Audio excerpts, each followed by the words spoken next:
তো এখন বাজে সকাল ৬টা। তো আমি সকাল, সকাল উঠে গেছি। কারণ ছিল হচ্ছে আমার বরমশাইয়ের মর্নিং শিফট ডিউটি।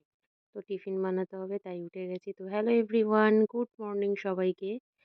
তো দেখো খুব ঠান্ডা, সেটাই আমি বলছিলাম। তো দেখো সকাল, সকাল বানাবো হচ্ছে ঝাল সুজি, জ্যাম দিয়ে রুটি, ডিম সিদ্ধ আর ছিল ছোলা আলমন্ড।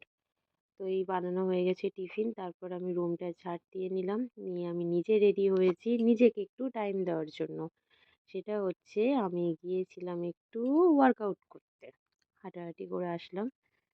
গেছি তো সেখানেও কি কুয়াশা বাইরে। বাট গিয়ে মনটা অনেক শান্তি হয়ে গেল। এই যে দেখো সব বোটিং করছে এখানে।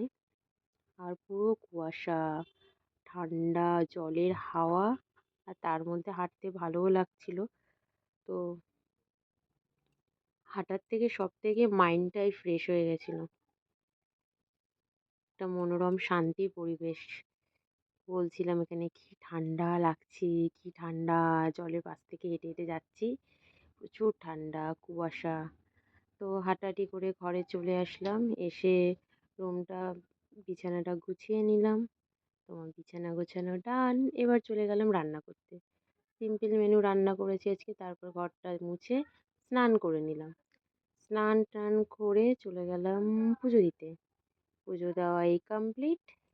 এবার আমি ঠাকুরকে পুজো দিয়ে কমপ্লিট হয়ে গেছে। এবার আমি রেডি-সেডি হয়ে চলে গেলাম। এই যো রেডি হয়ে গেছি। রেডি হয়ে যে যাচ্ছি এই যো আমার কাজে।